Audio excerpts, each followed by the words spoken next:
Yes, we know Mr. Trump is a narcissist, and on days like Memorial Day, when we're honoring the fallen veterans, a man in the presidency who actually refused to fight and dodged the draft will still find a way in these incredible moments for speeches that go out to the world to somehow always turn it around and make it about how terrific he is. And while this is not a shock, what happened today, just now in this breaking story, you have got to see with regards to what he said on his Memorial Day speech. I'll show it to you in just a few seconds. Let's not be surprised in the sense of what he started out with saying not too long ago and the contrasting reality of a real live general versus Donald Trump. Take a quick listen to this. When I win, I will immediately bring prices down starting on day one. That ain't true. That's what you just heard. Since day one of Donald Trump's presidency, prices are not down, they're up. With the biggest speech of his short political career, I am your voice. Trump cast himself as an angry and all-powerful national defender. I alone can fix it. It should come as no shock when someone says I and I alone can fix something that affects 330 million people. And he hasn't done it. Inflation is getting worse, not better. The prices of groceries, gas, housing, eggs, of essentials is not getting better, it's getting worse. Meanwhile, Donald Trump has done nothing, goose eggs, to lower prices for you. Instead, he's pardoned violent criminals who savagely beat police officers on January 6th. That's an effing disgrace. He's letting Elon Musk take a chainsaw to vital government programs and then, even worse, giving him access to Americans' most sensitive data. Social security numbers, tax returns, health care bills. He's fired thousands of essential workers, people who help our veterans get their benefits. And then on occasions like Memorial Day weekend, we hear speeches from actual generals who have truly served this country, such as this. We don't take an oath to a country. We don't take an oath to a tribe. We don't take an oath to a religion.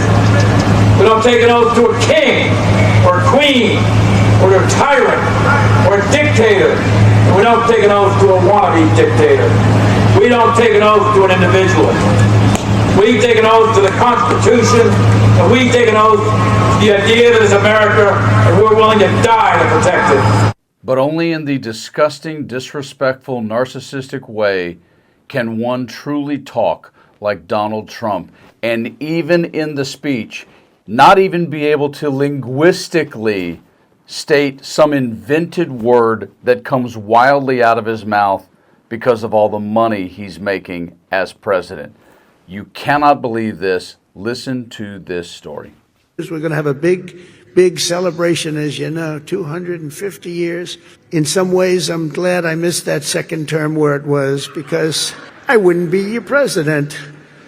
For that, most important of all, in addition, we have the World Cup and we have the Olympics. Can you imagine? I missed that 4 years, and now look what I have. I have everything.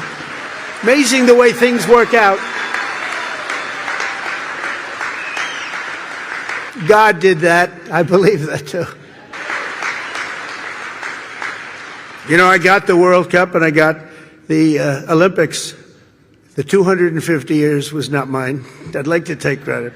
But I got the Olympics, I got the World Cup when I was president.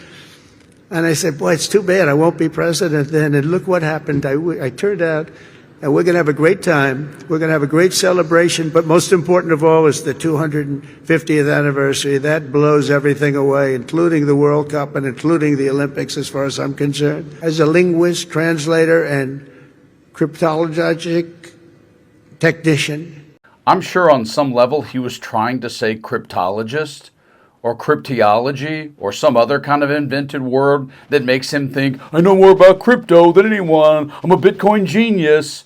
Who knows?